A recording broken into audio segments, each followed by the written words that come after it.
Bonjour à tous. Pour ce temps de louange ce matin, on va commencer par adorer Dieu. On est entré dans cette période de l'Avent. C'est une période souvent de stress, avec les préparatifs de Noël, les cadeaux. En plus, cette année, on ne sait pas comment ça va se passer. Et je crois que c'est nécessaire de mettre Dieu au centre, d'autant plus pendant cette période. Alors, je vous invite à vous lever là où vous êtes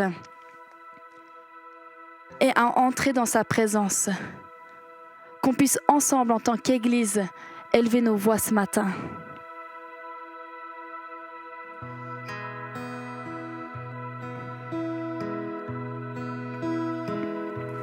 Oh, viens et adore ton Dieu. Oh, viens et adore ton Dieu. Oh, viens et adore ton Dieu. Christ notre Seigneur, oh, viens. Oh, viens et adore ton Dieu. Oh, viens et adore ton Dieu. Oh, viens et adore ton Dieu. Christ notre Seigneur, chantons, oh, viens. Oh, viens et adore ton Dieu. Oh, viens et adore ton Dieu. Oh, viens et adore ton Dieu. Christ notre Seigneur, toi seul est digne d'être loué. Toi seul est digne d'être loué. Toi seul est digne d'être loué. Christ notre Seigneur, proclamons encore, toi seul est digne d'être loué. Toi seul est digne d'être loué. Toi seul est digne d'être loué. Christ notre Seigneur.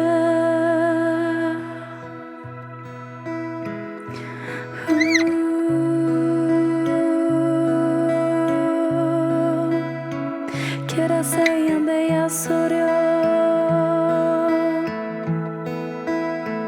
yande ya so yande rande yo.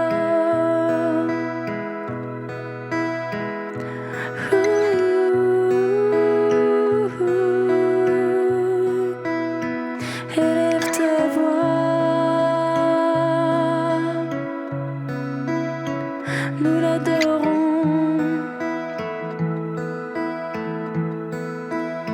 Jésus, nous t'aimons.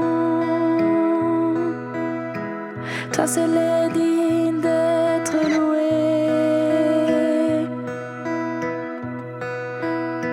Quiero soyande ya soyande yanderio.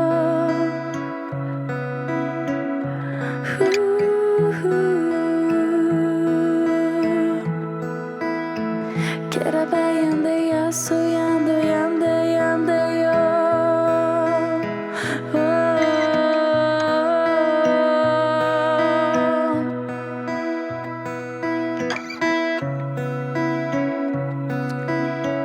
Élève ta voix ce matin.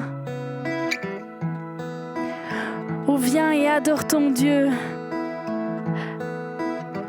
Adore ton Seigneur, ton Roi. Lui seul est digne d'être loué. Amen. Alors continuons à élever nos voix ce matin.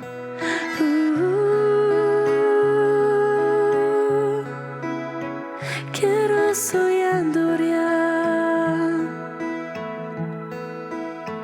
Quiero soyande yanderio.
Yeshua,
Proclame ce nom, Yeshua, encore.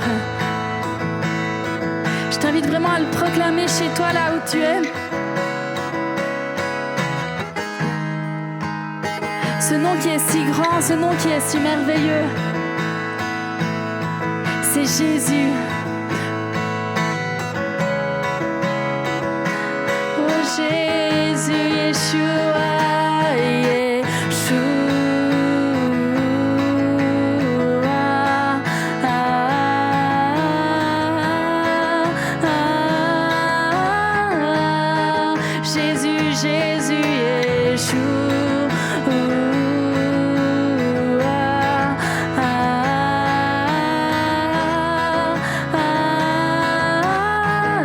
proclamons Yeshua,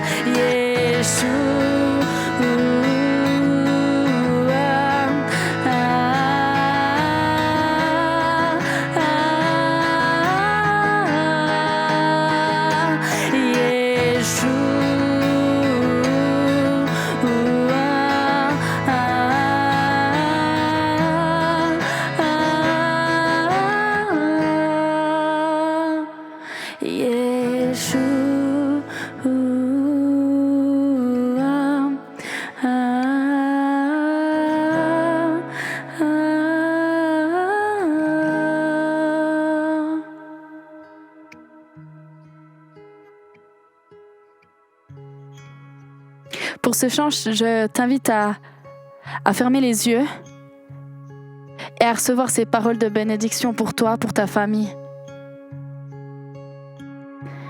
Dieu te bénit et te garde, il rayonne sur toi, il t'accorde sa grâce, ton Dieu se tourne vers toi, te donne la paix.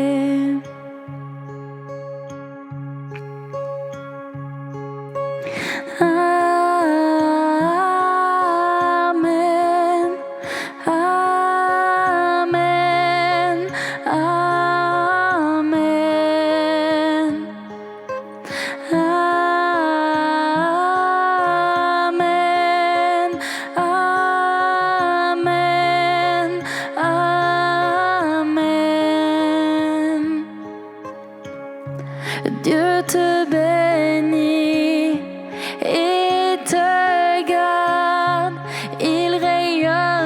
sur toi, il t'accorde sa grâce.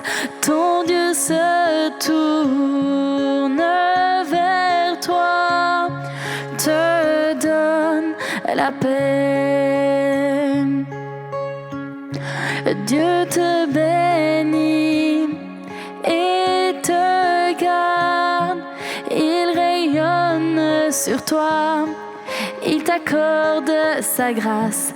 Ton Dieu se tourne vers toi, te donne la paix.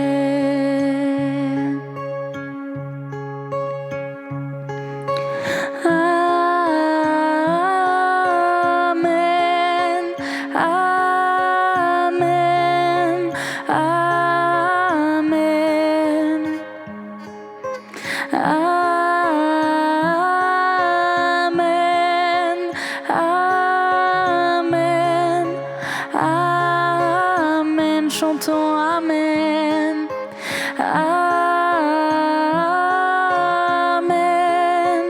Amen. Amen. Amen. Amen.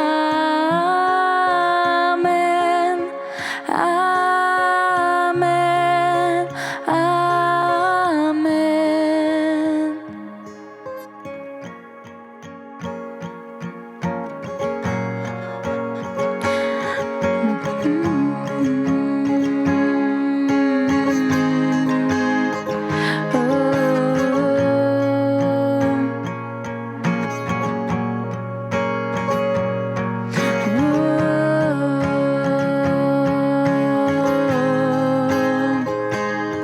Que sa faveur reste sur toi pour plus de 1000 générations, sur ta famille et tes enfants et les enfants de leurs enfants. Que sa faveur reste sur toi pour plus de 1000 générations, sur ta famille et les enfants de leurs enfants. Que sa faveur reste sur toi pour plus de 1000 générations, sur ta famille et tes enfants et les enfants de leurs enfants. Que sa faveur reste sur toi pour plus de 1000 générations, sur ta famille et tes enfants et les enfants de leurs enfants. Que sa présence t'environne là avec toi, à tes côtés, qu'elle t'inonde et t'entoure. Il est pour toi, il est pour toi, dès le matin jusqu'au coucher, à chaque pas, veillant sur toi, dans les larmes et dans la joie. Il est pour toi, il est pour toi, il est pour toi.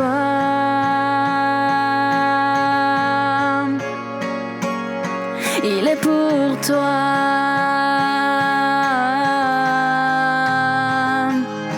Il est pour toi, il est pour toi, il est pour toi, il est pour toi, il est pour toi, il est pour toi.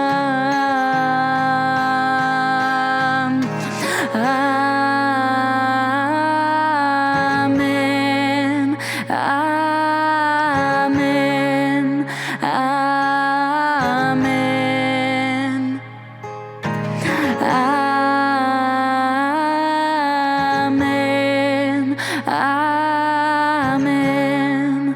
Amen.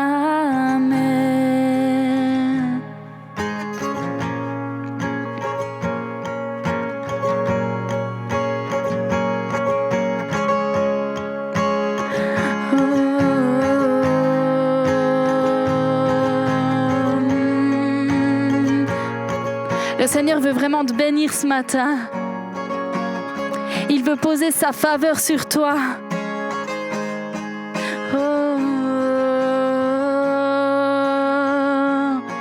Reçois cette faveur sur toi, sur ta famille. Lève les mains au ciel vers lui et reçois.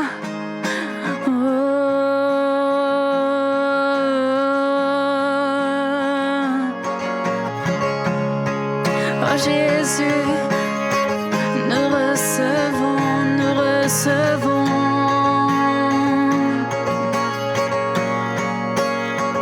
Oui, reçois sa bénédiction. Oui, reçois sa bénédiction. Elle est pour toi, il te la donne. Que sa faveur reste sur toi pour plus de 1000 générations, sur ta famille et tes enfants et les enfants de leurs enfants. Que sa présence t'environne, là avec toi, à tes côtés, qu'elle t'inonde et t'entoure. Il est pour toi, il est pour toi, dès le matin jusqu'au coucher, à chaque pas, veillant sur toi, dans les larmes et dans la joie. Il est pour toi, il est pour toi, il est pour toi.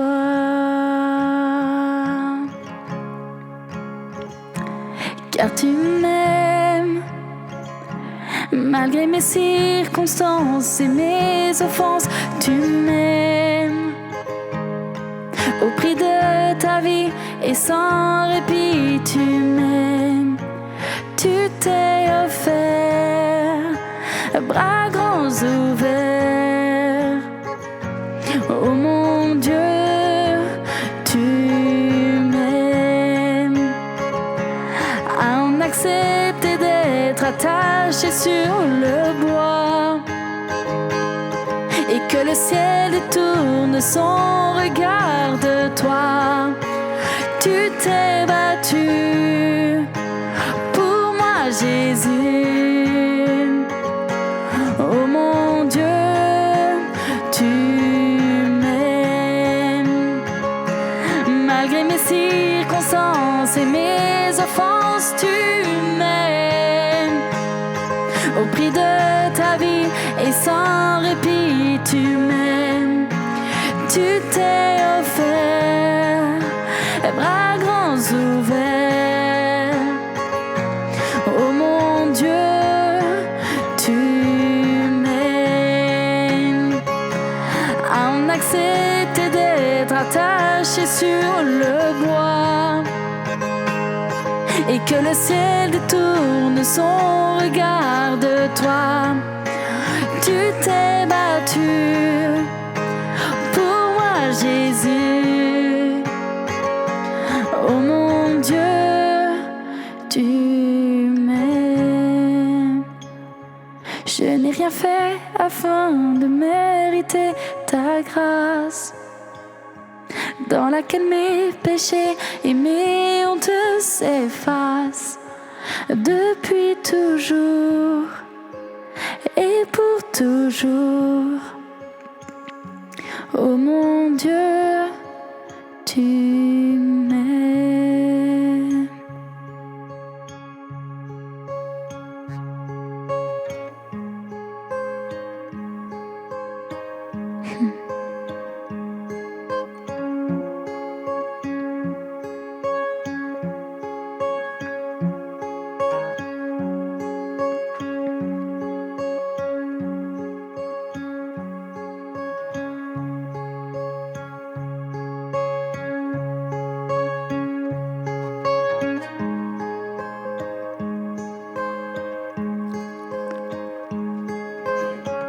Ouais, Jésus, merci. Merci parce que tu as donné ta vie pour chacun de nous. Et Jésus, on veut encore proclamer ce matin que durant toute cette période, nous voulons que tu sois au centre. Nous voulons t'adorer sans cesse, Seigneur. Seigneur, on ne veut pas arrêter de te louer. Et Seigneur, on veut aussi toujours se rappeler que tu es le Dieu de la paix, que tu es le Dieu de la bénédiction aussi.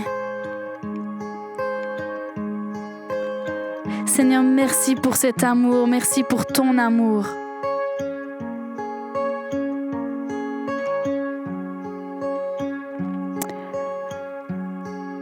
finir ce temps, pour le remercier encore de cet amour qu'il a donné pour chacun de nous, je vous invite encore à élever nos voix.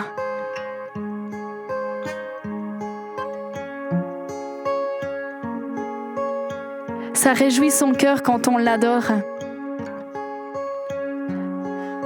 Qu'on puisse réjouir son cœur encore ce matin. Oh, yandera so yande yanderio. Quiera se yande ya se yande yanderio. Quiera vaya so yande yando yanderio. Yande ya so yande yande yanderio.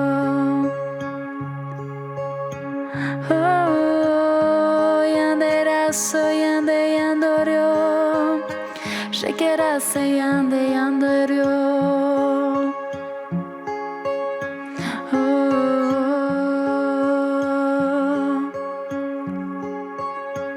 Oh, yande ya so.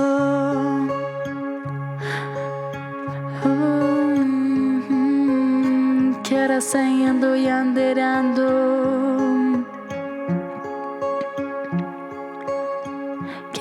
Yo soy ande ya soy ande andoria.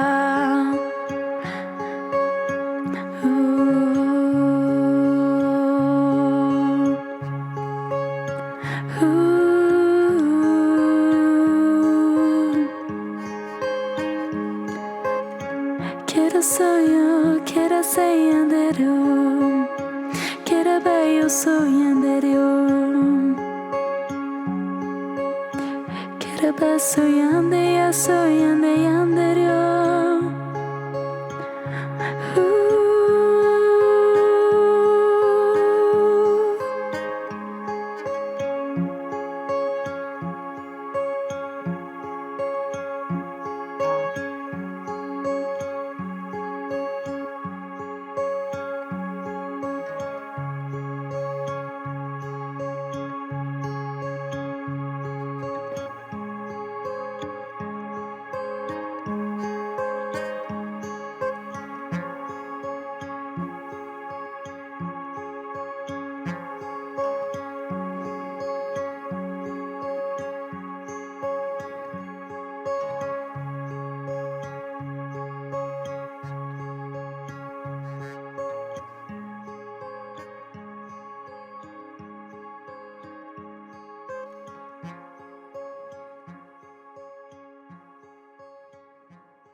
Les nuages ne disparaissent pas, ils se transforment en pluie. Cette image de nuage peut représenter la générosité de chacun. Ces nuages se transforment en pluie et la pluie permet d'arroser la terre. C'est exactement ce que nous faisons ensemble. Nous arrosons, nous faisons grandir l'épouse de Christ, l'Église. Et en ce mois de décembre, j'aimerais vraiment vous remercier chacun de votre générosité au travers des dîmes, au travers des offrandes. Merci. Et j'aimerais vraiment que vous réalisiez à quel point chacun fait la différence. Merci pour votre investissement dans les dîmes et les offrandes. Il y a toujours la possibilité de donner au travers les 3 moyens habituels via Twint, via le site internet par versement, où vous avez toujours la possibilité de mettre dans une enveloppe et de bien la garder chez vous au chaud et de l'amener pour la prochaine fois que nous pourrons nous retrouver.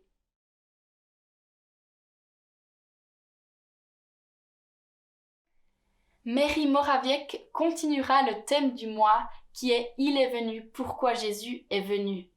Rendez-vous la semaine prochaine, le dimanche 13 décembre, pour cette célébration qui aura lieu à 10h en live. Alors soyez connectés. D'habitude, à la fin des cultes, nous avons la possibilité de se voir et de prendre un temps de prière ensemble avec les uns les autres quand vous venez demander, avec l'équipe pastorale. Et cette habitude-là ne change pas. Oui, c'est vrai, on ne peut pas le faire physiquement. Par contre, vous avez la possibilité de téléphoner au numéro suivant 078 200 83 40. L'équipe pastorale est disponible pour vous à ce numéro. Elle est là pour prier pour vous et avec vous. Donc si vous êtes touché durant le message, s'il y a quelque chose où vous savez, vous avez besoin de prière, après le message jusqu'à environ 11h45, n'hésitez pas à téléphoner. Tous les jeudis, nous avons 1 heure de prière ensemble. Nous aimerions être une église de prière. Si tu n'es pas encore inscrit et que tu es intéressé à participer, n'hésite pas à écrire à Sébastien Montbaron et il te donnera toutes les informations nécessaires. À l'approche de Noël, nous réfléchissons à quel cadeau nous allons faire. Et pourquoi pas ne pas offrir l'EP de l'église. Peut-être qu'une personne de votre entourage sera encouragée par les paroles qui se trouvent dedans ou sera transformée même par ce qui a été écrit par la musique. Si jamais, il est toujours disponible sur commande sur notre site internet. Levons-nous et applaudissons Sébastien pour l'encourager pour cette prédication de ce matin. Il est venu. Pourquoi Jésus est venu sur terre? C'est une excellente question et je vous encourage à la poser autour de vous. À vos amis, à vos collègues, croyants ou non croyants, c'est égal. Mais laissez-vous surprendre par les réponses qu'ils vont vous donner. Je crois vraiment que ça peut donner lieu à des bons sujets de discussion. Les réponses vont exprimer les croyances personnelles des personnes, les je crois, les je crois pas, mais aussi la conception ou l'idée que les gens se font de Dieu. Alors, c'est sûr qu'on risque de tomber sur le classique « il est en tout cas pas venu pour apporter la paix sur terre, hein ». Mais quelque part, quand on regarde autour de nous, est-ce qu'on peut leur donner tort? Il y a quelque temps, nous sommes partis avec mon épouse pour un week-end. Nous avions reçu un cadeau avec à choix plusieurs hôtels pour un week-end et nous avions pu choisir. Et un de nos critères, c'était la piscine. Et en regardant les images, on a trouvé une belle piscine avec une belle couleur d'eau, une belle grandeur, luminosité. On s'est dit, ça répond à tous nos critères, nickel, top, on y va. Et quand on s'est retrouvé sur place, dans cet hôtel, lorsque nous sommes entrés dans la piscine, je me rappelle avoir dit à mon épouse, mais la piscine, elle ressemble pas tout à fait à ce qu'il y avait sur la photo. La piscine, c'était la même, l'eau était de la bonne température, les indications étaient justes, mais on a remarqué que tout avait été mis en place pour que la photo soit le mieux possible. Et la réalité, c'était un peu différent. La venue de Jésus, elle nous est annoncée depuis le début de la parole. À partir de Genèse 3, on y voit déjà une trace avec la descendance de la femme qui écrasera la tête du serpent. Et tout au long de la lecture, il y a des précisions qui viennent s'y ajouter. Finalement, ce sera un Messie qui sera envoyé par Dieu pour venir établir son royaume. Nous découvrons un sauveur, un libérateur, une personne qui va guérir. Mais la forme, comment est-ce qu'il allait le faire? Ça, c'était pas clairement expliqué. On nous a pas dit comment il allait s'y prendre pour faire son travail. On savait qu'il allait souffrir, qu'il n'aurait pas une apparence extraordinaire, mais comment il allait faire, on ne savait pas.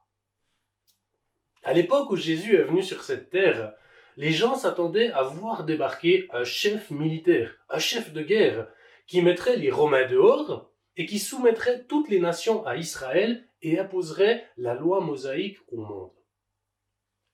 En parallèle, aujourd'hui, combien de personnes s'attendent à voir un Dieu qui enlève la guerre, la maladie, la mort, la souffrance, les injustices ou que sais-je encore? Combien de personnes ont une conception erronée de ce que Dieu est réellement venu faire sur terre? Parfois même dans l'Église, on peine à comprendre le sens profond de la venue de Jésus sur terre et surtout ce que ça va impliquer pour nous plus tard. Et pour cette prédication, je vous invite à lire un texte dans 1 Pierre au chapitre 2, les versets 18 à 25. Serviteurs, soumettez-vous avec le plus grand respect à vos maîtres, non seulement à ceux qui font preuve de bonté et de douceur, mais aussi à ceux qui ont l'esprit pervers, car c'est une grâce de supporter des difficultés en souffrant injustement pour garder bonne conscience envers Dieu. En effet, quelle gloire y a-t-il à endurer des mauvais traitements si vous commettez des fautes? Mais si vous endurez la souffrance alors que vous faites ce qui est bien, c'est une grâce aux yeux de Dieu. De fait, c'est à cela que vous avez été appelés, parce que Christ aussi a souffert pour vous. Vous laissant un exemple afin que vous suiviez ses traces. Lui qui n'a pas commis de péché et dans la bouche duquel on n'a pas trouvé de tromperie. Lui qui insultait ne rendait pas l'insulte, maltraitait, ne faisait pas de menaces, mais s'en remettait à celui qui juge justement. Lui qui a lui-même porté nos péchés dans son corps à la croix, afin que, libérés du péché, nous vivions pour la justice. C'est par ces blessures que vous avez été guéris. Vous étiez comme des brebis égarées, mais maintenant, vous êtes retournés vers le berger et le protecteur de votre âme. Ce texte a été écrit dans une époque difficile, une période de souffrance pour l'Église primitive. Alors que l'empereur Néron était au pouvoir, l'Église se retrouvait persécutée, accusée de choses qu'elle n'avait pas commises, chassée de ses terres, devenue le mouton noir de la société de l'époque. Ses membres étaient tués en martyrs dans les jeux du cirque ou en pleine rue. La vie terrestre de Jésus remontait déjà à une trentaine d'années. L'apôtre Pierre écrit une lettre pour encourager les chrétiens dans la souffrance. Et je crois qu'aujourd'hui, dans la période à laquelle nous sommes, cette lettre est toujours d'actualité pour nous. Et nous allons voir, à travers 3 points, comment est-ce qu'on peut comprendre ce que Jésus est venu faire sur la terre. Mon premier point, c'est pourquoi Jésus est venu sur la terre pour nous sauver. Lui qui a lui-même porté nos péchés dans son corps à la croix afin que, libérés du péché, nous vivions pour la justice. Jésus n'est pas venu il y a 2000 ans pour enlever toute guerre, toute maladie, toute injustice sur terre. La preuve, c'est la situation autour de nous aujourd'hui. On ne peut pas vraiment dire que c'est le monde le plus cosy, celui où on aimerait passer notre vie éternellement dans lequel on est. Pierre en sait quelque chose. L'apôtre Pierre, pensait vraiment que Jésus serait ce Messie chef de guerre. Il a dû changer sa conception, changer sa vision des choses. Pour lui, c'était inconcevable que le Messie finisse par mourir sur une croix. Pourtant, la venue de Jésus sur cette terre avait un seul et unique but: mourir sur la croix et ensuite ressusciter au bout de 3 jours.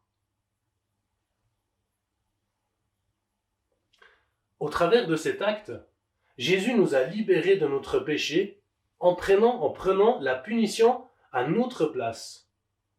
Il nous a libérés pour pouvoir vivre une vie pour la justice. Nous sommes donc justes, libres et vivants. Jésus n'est pas venu sur cette terre dans l'idée de créer un paradis terrestre pour personne croyant en Dieu. Il n'est pas venu enlever tous nos problèmes. Il n'a pas enlevé la souffrance. Il n'a pas installé son royaume terrestre en dominant et en soumettant toutes les nations. Non, mais il est venu traiter un problème beaucoup plus sérieux, le cœur humain voué au péché. Alors que tout le monde s'attendait à voir le monde changer, Jésus a opéré une révolution intérieure. Dieu avait déjà essayé d'enlever le mal extérieur. Si on se rappelle l'histoire de Noé et du déluge, on voit que Dieu a enlevé tout ce qui était mal. Et il n'a laissé passer que Noé, qui était le seul juste de l'époque. Mais qu'est-ce qui s'est passé? Alors que tout ce qui était mal a été enlevé, Noé, après le déluge, a planté une vigne, a bu son fruit et s'est saoulé avec son fruit. Le cycle du péché a recontinué. Le fait d'enlever ce qui est extérieur ne suffit pas. Le problème était plus profond. On pourrait changer tout ce que l'on voudrait autour de nous, dans le monde, mais le problème restera le même. Jésus nous a montré que le problème était le cœur de l'homme qui était tourné vers le mal. Amener un changement devait passer par la transformation du cœur humain. Et le seul moyen de transformer le cœur humain était, et est toujours aujourd'hui, de le ramener dans la présence de Dieu. L'esprit de l'homme coupé de la présence de Dieu sèche, devient sec, il meurt. Le problème, c'est que le péché faisait obstacle. Impossible pour nous de nous tenir dans la présence de Dieu sans mourir instantanément. La pureté et la sainteté de Dieu ne tolèrent pas le péché. C'est comme le jour et la nuit. C'est impossible à la nuit d'exister au milieu de la lumière. C'est pas possible. Et depuis le péché d'Adam et Ève, chaque être humain naît sous le fardeau du péché. Il est coupé de la présence de Dieu, mort spirituellement. Ce sera la responsabilité de chacun de se mettre en règle avec Dieu durant sa vie sur terre. Après, ce sera trop tard. Jésus, au travers de la croix, nous offre par la foi cette justification devant Dieu. Dieu ne pardonne pas nos péchés juste comme ça en passant l'éponge. Sinon, il ne serait pas juste. Parce que sa justice, elle réclamait une punition pour nos fautes, une juste punition. Mais c'est Jésus qui a pris la punition pour nous, à notre place. C'est lui qui a subi le châtiment, la colère de Dieu à notre place. Le pardon de Dieu n'est pas gratuit. Parfois on entend, c'est la grâce, c'est parfait, Dieu nous libère, c'est gratuit, on prend. Le pardon de Dieu n'est pas gratuit. Il a coûté cher à Jésus. Pendant ce temps où il est arrêté devant Pilate et ensuite amené sur le mont Golgotha pour être crucifié, il a été battu, il a été méprisé, abandonné, rejeté, moqué, blessé, à tel point qu'il n'avait plus l'apparence humaine. Les textes nous disent que sa barbe a été arrachée. Il a reçu les 40 coups de fouet, son dos était en lambeaux. Il a été cloué sur une croix comme un criminel, et même sur cette croix, il a été provoqué jusqu'au bout. Ce qui est gratuit pour nous, c'est que nous pouvons nous saisir de cette offre par la foi. Mais Dieu ne passe pas l'éponge comme ça. Il se rappelle que c'est Jésus qui a payé à notre place. Il a lui-même porté nos péchés dans son corps à la croix, afin que, libérés du péché, nous vivions pour la justice. Arrêtons-nous 2 secondes et comprenons bien que nous avons reçu par grâce, en cadeau, le pardon de nos péchés. Mais ce pardon-là, il a coûté cher à Jésus. Et une bonne compréhension de ce prix va nous pousser à l'adoration, en parole et en acte. On ne va plus faire n'importe quoi lorsque nous comprenons ce que Jésus a payé pour notre vie. Nous ne nous appartenons plus à nous-mêmes. Si un ami vous donne une Bugatti bolide à 1850 chevaux, qui coûte certainement plusieurs millions de dollars, on va pas aller s'amuser à aller faire un petit cross auprès d'Orval. On va aller sur un circuit. On va aller dans un endroit qui est prévu pour un tel bolide. Lorsque nous comprenons le prix du rachat de nos vies, on ne peut plus faire n'importe quoi. Mais nous sommes libres de vivre une vie pour la justice. Tout ce qui était en travers de nous et de Dieu est enlevé. On n'a plus besoin de prouver à Dieu qu'on n'est pas si mal. La honte de nos échecs et de nos expériences passées est enlevée. On ne va plus culpabiliser tout le temps pour savoir si on est juste ou on n'est pas juste. Est-ce que j'ai refait un péché ou pas? Non. Vous savez, des fois, on vit avec sa pression de devoir toujours faire quelque chose pour encore prouver à Dieu qu'on n'est pas si mal que ça. Mais stop. Parce que Jésus a déjà payé pour ça. Lorsque nous comprenons que nous sommes rachetés, nous sommes un peu comme l'insouciance des enfants devant leurs parents. Un enfant n'a pas le souci de savoir s'il est bien, bel et bien ou pas l'enfant de ses parents. Mais on ne peut pas devenir ce que nous sommes déjà. Mais vivons en profitant de cette vie, de cette liberté qui nous est offerte. Arrêtons de tout le temps vivoter avec ce fardeau et essayer de se justifier. Nous sommes justes, nous sommes saints. Nous sommes passés de pécheurs à saints. C'est par la foi que nous sommes justes, au travers du sacrifice de Jésus. Alors profitons de vivre pleinement notre vie avec lui. J'en arrive au point 2. Jésus est venu pour laisser un exemple par le vécu. De fait, c'est à cela que vous avez été appelés, parce que Christ aussi a souffert pour nous, vous laissant un exemple afin que vous suiviez ses traces. Le changement de statut dans le monde spirituel se passe en une fraction de seconde. Pécheur, saint.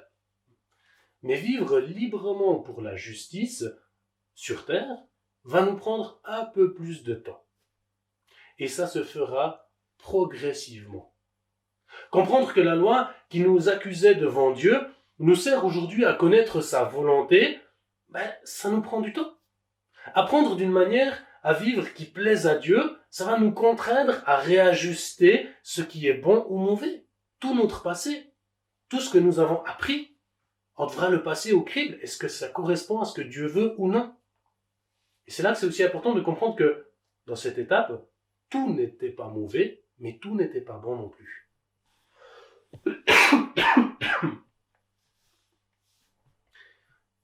La liberté biblique, ce n'est pas de faire ce que je veux, comme je veux, où je veux, indépendamment de toute autorité. Mais la liberté, c'est une pleine liberté de décision, d'acte et de mouvement dans un cadre précis et donné, c'est la volonté de Dieu. En dehors de ce cadre, en dehors de cette liberté que la Bible dit, nous sommes dans ce que nous appelons le péché. En dehors de la volonté de Dieu, nous sommes dans le péché. En dehors de ce cadre, ce n'est plus la liberté, mais l'esclavage à Satan. Certains prétendent que nous soyons esclaves de Dieu ou du diable. Finalement, nous sommes esclaves de toute façon. C'est pas très honorant. Mais pour moi, c'est une conception qui est fausse. La Bible ne nous parle pas que nous devenons esclaves, mais elle nous dit que nous devenons fils. Lorsque nous sommes rachetés, nous sommes acceptés dans la famille de Dieu, nous devenons fils par adoption. Et ça change considérablement la donne. Parce que le fils a une jouissance tout autre des biens de la famille que celle de l'esclave. L'exemple de la vie de Jésus nous aide au quotidien à comprendre et à vivre cette volonté, cette vie pour la justice. Elle nous démontre ce qui est juste. Plus j'observe la société, plus je suis frappé de voir à quel point l'être humain est un suiveur. Une personne qui parle bien, qui possède un certain charisme, va rapidement se retrouver avec des gens qui vont le regarder, qui vont commencer à parler comme lui, à penser comme lui, à s'habiller comme lui. Certains vont même se faire la même coupe de cheveux que lui. Certains vont le défendre dans une conversation au restaurant alors qu'ils ne l'ont jamais vu en vrai. La plupart des gens aiment suivre. On dit souvent qu'il y a les leaders et les suiveurs. Mais même les leaders, conscients ou non, ont un modèle. Je crois qu'il y a plusieurs raisons à cela. Quelque part, suivre quelqu'un, ça nous donne de l'assurance. Si lui il peut, moi je peux aussi. Ça nous donne une valeur identitaire. Ah, lui il est aimé par les autres, donc si moi je suis comme lui, je vais aussi être aimé par les autres. Ça nous déresponsabilise. Ça nous déresponsabilise. Parce que si lui prend une décision et que je prends la même et qu'il s'est trompé, alors si lui s'est trompé, moi je pouvais de toute façon pas faire juste. Ça nous excuse. Ça nous évite de trop réfléchir. On se pose pas trop de questions, on regarde ce qu'il fait, hop, on refait la même chose et puis c'est réglé. Un modèle, il va aussi fixer une jauge pour nous. C'est par rapport à ce que lui fait et ce que moi j'arrive à faire, l'écart entre les deux va nous donner une estimation, où non on en est. Allez, je crois qu'on a tous été une fois ou l'autre, ou nous le sommes encore aujourd'hui, dans cette situation. Mais Jésus est ce modèle pour nous. Et en tant que petit Christ, nous sommes appelés à être des modèles pour les autres. Tout ce que j'ai cité par rapport au modèle, nous pouvons le retrouver en Christ. Mais ça nous demande un effort. Ça demande la lecture. Ça demande de prendre du temps pour lire et méditer la parole, pour voir qu'est-ce que Jésus a fait dans la Bible. Il nous faut la lire. Mais lorsque nous lisons la vie et l'enseignement de Jésus, et que nous le méditons sur qu'est-ce qu'il a dit et comment il l'a appliqué, c'est des leçons de vie pour nous. Pierre cite l'exemple de la vie de Jésus pour aider et encourager les chrétiens de son temps à vivre cette vie pour la justice. Pour lui, c'est plus que suffisant de rappeler ce que Jésus a fait. C'est suffisant pour encourager les chrétiens dans ces temps de souffrance. De fait, c'est à cela que vous avez été appelés parce que Christ aussi a souffert pour nous, vous laissant un exemple afin que vous suiviez ses traces. La vie dans ce monde n'est pas facile. Les difficultés sont là aujourd'hui. Chacun connaît Chacun connaît un problème, a des problèmes devant lui dans sa situation familiale, peut-être du travail ou autour de lui. Mais Jésus n'est pas venu pour enlever tous nos problèmes, mais pour nous montrer comment les traverser. Il nous aide à les supporter et il nous donne sa force pour les vaincre. L'exemple de la vie de Jésus est comme un coach pour nous. Vous savez, quand il y a un coach qui est derrière nous et qui nous dit « Vas-y, tu vas y arriver, allez, continue, arrête pas, continue, vas-y, ne t'arrête pas, t'es tombé, c'est pas grave, relève-toi, debout !» Quand il y a quelqu'un qui nous encourage comme ça nous pousse à aller au-delà de nos limites. On sait même pas pourquoi. C'est comme si sa force, si lui croit à notre place. Mais avec Jésus, c'est la même chose. Si Jésus l'a fait, on peut le faire. C'est ce que Pierre est en train d'expliquer à ces personnes qui souffrent. Vu que Jésus l'a fait, on peut le faire. Il est avec nous. Il nous donne sa force. Jésus est notre assurance. C'est lui qui définit notre valeur. Il nous aide à faire les bons choix. Il nous donne une place dans son Église. Il nous donne une créativité insoupçonnée. C'est lui notre jauge. Arrêtons de suivre n'importe qui. Investissons du temps pour apprendre et comprendre son modèle. Jésus est le seul personnage ayant vécu une vie complètement libre pour la justice sur cette terre. Alors suivons son exemple. Ne négligeons pas de prendre du temps pour apprendre à le connaître. Je vais conclure.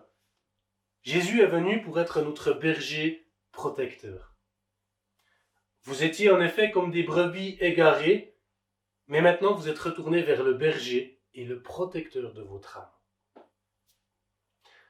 Dans cette période d'incertitude, où nous ne savons pas quelle forme va prendre la société demain, où on ne sait pas si les projets que nous avons prévus il y a longtemps vont avoir lieu ou pas, on ne sait plus tout à fait qu'est-ce qu'on doit faire pour faire bien, qui on doit écouter, avec un énorme sentiment de ne plus rien savoir, de ne plus savoir qu'est-ce qui est vrai.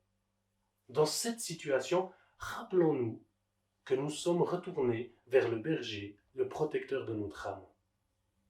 Avant de connaître Jésus, nos vies n'avaient franchement pas beaucoup de sens.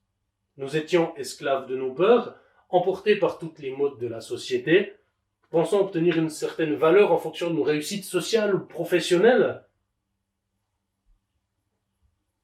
Nous pensions être libres pour faire ce que nous voulions, mais au final, on a dû constater qu'on n'y arrivait pas.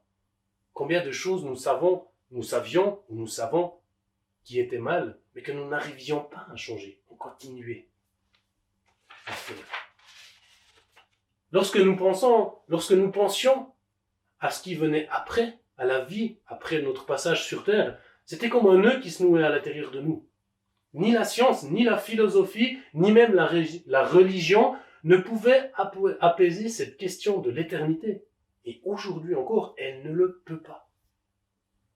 Mais au milieu de tout ça, Jésus est venu. Il a accompli l'impossible pour nous, pour toi. Il a payé le prix à notre place. Prix que le travail de nos vies n'aurait jamais suffi à gagner. Il est venu pour nous libérer d'un esclavage insoupçonné. Il nous a offert une place dans son troupeau, dans sa famille. Nous sommes sous sa protection. Quoi qu'il puisse nous arriver, nous savons que nous sommes sous la gestion du souverain berger qui veille sur son troupeau. Il veille au bien de chaque brebis. Il dirige son troupeau avec une vue bien plus large que la nôtre. Il sait ce qu'il fait et où il va. Et quoi qu'il arrive, nous savons qu'un jour le berger va revenir et qu'il va établir son royaume d'une manière visible. Nous savons qu'une nouvelle création est en germe et nous avons l'assurance ici-bas d'y avoir une place. Nous ne pouvons pas savoir de quoi demain sera fait. Alors arrêtons de vouloir tout anticiper, tout connaître à l'avance, tout calculer. Et profitons de ce temps que nous avons sur Terre à vivre ici-bas, à nous appliquer à vivre une vie en toute liberté pour la justice. Nous faisons partie du troupeau des rachetés, des saints. Prenons notre place dans ce troupeau et occupons-nous de ce que le berger veut que nous fassions. Apprenons à vivre réellement libres. Je vais encore prier. Seigneur, merci parce que tu as accompli l'impossible pour nous. Seigneur, tu as payé le prix à notre place. Merci Seigneur parce que cette croix, elle était scandale pour certains, folie pour d'autres, Seigneur, mais pour nous qui croyons, elle est puissance de la grâce. Seigneur, je prie que dans ces temps où nous vivons, ces temps qui ne sont pas tout simples, mais je te prie Seigneur que ton esprit puisse nous rappeler ce que tu as fait pour nous. Seigneur, que nous puissions être tous renouvelés de cette grâce, que nous puissions nous rappeler que tu nous as rachetés, que tu as payé un prix fort pour notre vie. Et Seigneur, je prie que tu puisses vraiment nous communiquer cette force. Apprends-nous, Seigneur, à regarder à toi. Apprends-nous, Seigneur, à regarder, à suivre ton exemple. Seigneur, je prie vraiment que tu puisses renouveler nos forces. Seigneur, on l'a dit, tu es ce berger. Tu es celui qui guide ce troupeau. Seigneur, tu connais le besoin de chacun d'entre nous. Et Seigneur, je prie vraiment que dans nos besoins, tu puisses renouveler ta présence dans nos vies. Seigneur, que ta grâce puisse déborder au travers de nous ce matin et les jours qui viennent. Amen. Seigneur, je me trouve dans ce désert abandonné. Je n'en comprends pas la raison. Je crie, je t'appelle au secours.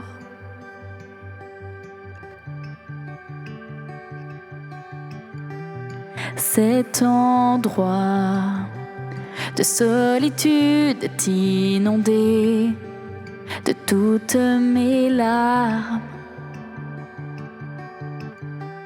Je tends la main et tu me tiens. Tu ne me laisseras pas sombrer. Dans ton regard, reflet de grâce, l'espoir revient. Tu calmes ma douleur, ta voix s'élève, l'amour jaillit, ton réconfort m'envahit. Tu me redonnes courage. Jésus, Jésus, chaque jour tu es ma source de vie. Jésus, Jésus, chaque jour tu es ma source de vie. On va encore proclamer Jésus. Chaque jour tu es ma source de vie. Il est notre berger protecteur. En lui nous sommes libres.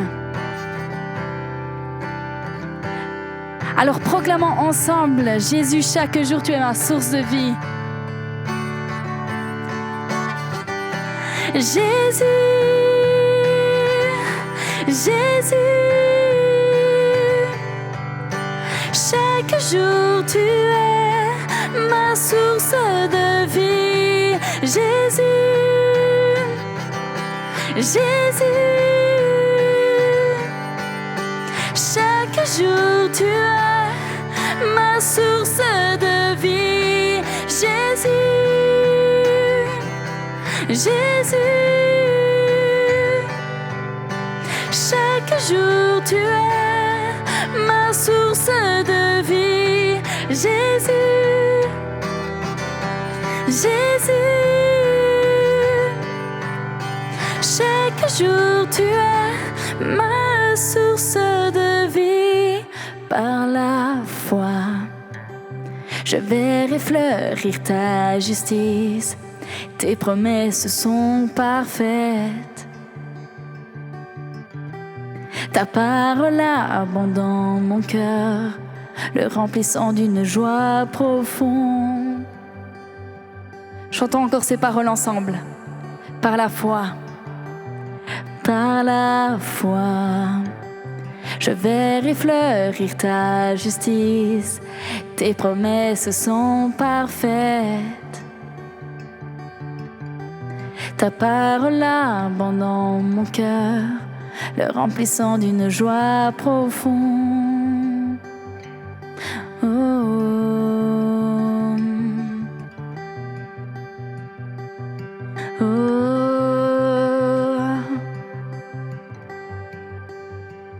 Seigneur, nous vivons libres en toi.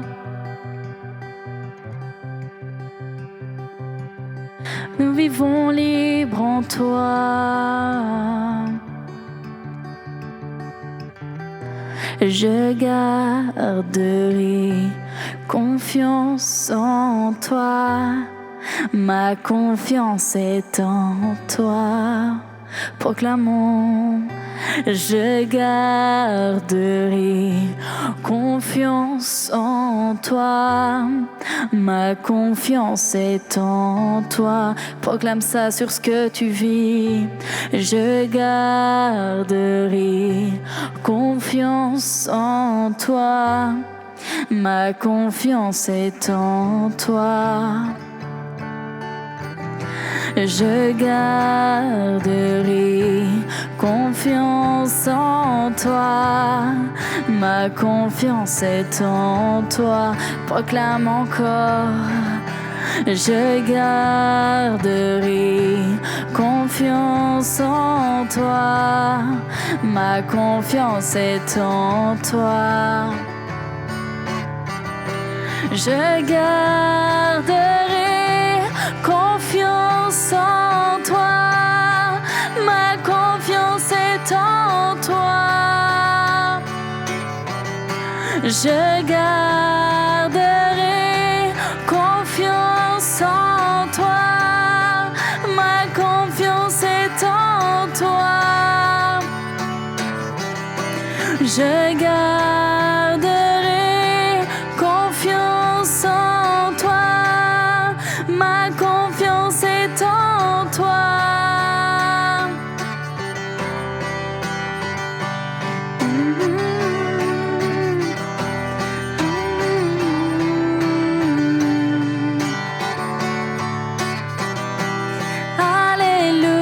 Alléluia, gloire à mon libérateur. Alléluia, la mort c'est dans sa faveur. Mes chaînes ont été brisées. En son nom je suis sauvé. Jésus-Christ, mon espérance. Alléluia, alléluia, gloire à mon libérateur. Alléluia, la mort c'est dans sa faveur. Mes chaînes ont été brisées. En son nom je suis sauvé. Jésus-Christ, mon espérance. Alléluia, gloire à mon libérateur. Alléluia, la mort c'est dans sa faveur. Mes chaînes ont été brisées. En son nom je suis sauvé. Jésus-Christ, mon espérance. Jésus est notre espérance, amen. Nous avons chanté en son nom, je suis sauvé. Nous garderons toujours confiance en lui, car en son nom, nous sommes sauvés, amen. Pour finir cette célébration, on va encore proclamer ces paroles ensemble. Proclamez cette liberté. Proclamez que vous êtes sauvés en son nom. Alléluia, gloire à mon libérateur. Alléluia, la mort c'est dans sa faveur. Mes chaînes ont été brisées. En son nom je suis sauvé. Jésus-Christ, mon espérance. Alléluia, alléluia,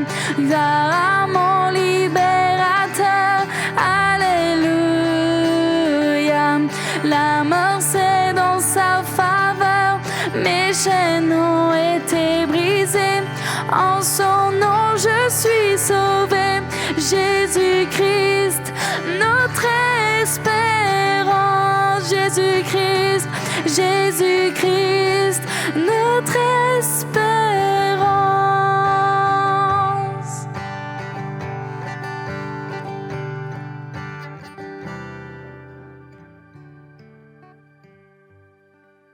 Bon dimanche à tous, soyez bénis, passez une bonne semaine. Et n'oubliez pas, la semaine prochaine, c'est Mary qui amènera la suite de ce thème. Il est venu, pourquoi Jésus est venu. Et vraiment, gardez chacune de ces paroles que Sébastien a amenées, gardez-les dans votre cœur. Alors soyez bénis, à la semaine prochaine.